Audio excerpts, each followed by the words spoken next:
Hey, what a gift of Christmas cheer. In the midst of intense news about attacks on the Second Amendment and leftist parasites continuing to eat away our rights, a South Carolina legislator has filed bills to free folks from the inflation and oppression of the Federal Reserve. And this gives us a chance to sit back, relax, and review the constitutional rules about this and the economics about freedom in currency choices.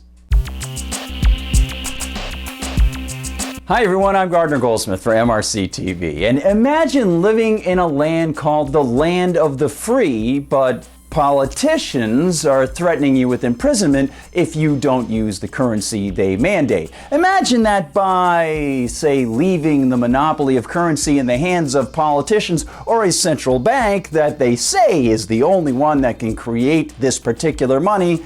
The actual quantity of currency is constantly artificially increased, thus bidding up prices for goods and services and, in essence, robbing every one of us of a portion of our earnings. Well, that's what we have in the United States today, of course, as the U.S. government dictates to supposedly free Americans the kinds of money that can be used with their created by the government Federal Reserve monopoly. And no surprise, this is not what the United States Constitution actually says. It doesn't allow D.C. to do this to us. And well, I gotta say, a South Carolina legislator named Stuart O. Jones has filed 2 bills to reestablish gold and silver as usable money, and in doing so is slapping back against this terrible insult that has been perpetrated against U.S. citizens for over a century, not just with the Federal Reserve, but going back to the 1800s. As Mike Meharry notes for the 10th Amendment Center, House Bill 4786 would effectively exempt gold, silver, and platinum bullion from state capital gains laws. Passage of this legislation would eliminate a significant barrier to using gold and silver in everyday transactions, a foundational step for people to undermine the Federal Reserve's monopoly on money. And Meharry makes a great point here. Imagine if you asked a grocery clerk to break a $5 bill and he charged you a 35-cent tax. Silly, right? After all, you were only exchanging one form of money for another. But that's exactly what South Carolina's capital gains tax on gold and silver bullion does. By eliminating this tax on the exchange of gold and silver, South Carolina would treat specie, that's money made from metals, as money instead of a commodity. This represents a small step toward reestablishing gold and silver as legal tender and breaking down the Fed's monopoly on money. Hey, maybe a little Christmas gift early. And Jones's bill H4787 would create a study committee to determine the feasibility and efficacy of the establishment of a bullion repository in this state to store gold, silver, and other metals for the state's reserves and for investments. The committee would be required to issue a report of its findings to the General Assembly by January 15, 2021. Which actually conforms with the U.S. Constitution. Simply put, the paper Federal Reserve notes that states currently accept for payment of so-called debt, i.e. taxation, is actually not acceptable according to the U.S. Constitution. Now here's what it says in Article 1, Section 10. No state shall enter into any treaty, alliance, or confederation, grant letters of marque and reprisal, coin money, emit bills of credit, make anything but gold and silver coin a tender in payment of debts, etc. So states can't print or coin their own money, but private citizens can. In fact, they can even pay taxes to the state as long as the coinage they use is silver or gold metal, known as specie currency. Additionally, Article 1, Section 8, Clause 5 of the U.S. Constitution states that Congress has the power to coin money and regulate the value thereof, which means Congress can coin a form of money, not the only form of money, reinforcing the prohibition on printed paper money and against what's called fiat currency, or money that's forced on citizens by statute. But despite the clear constitutional rules,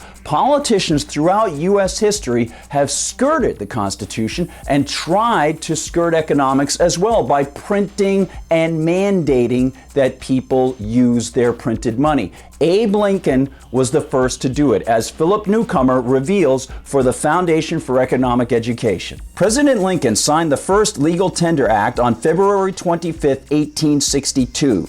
This act authorized the printing of $150 million in United States notes, that amount being increased by later legislation to $450 million.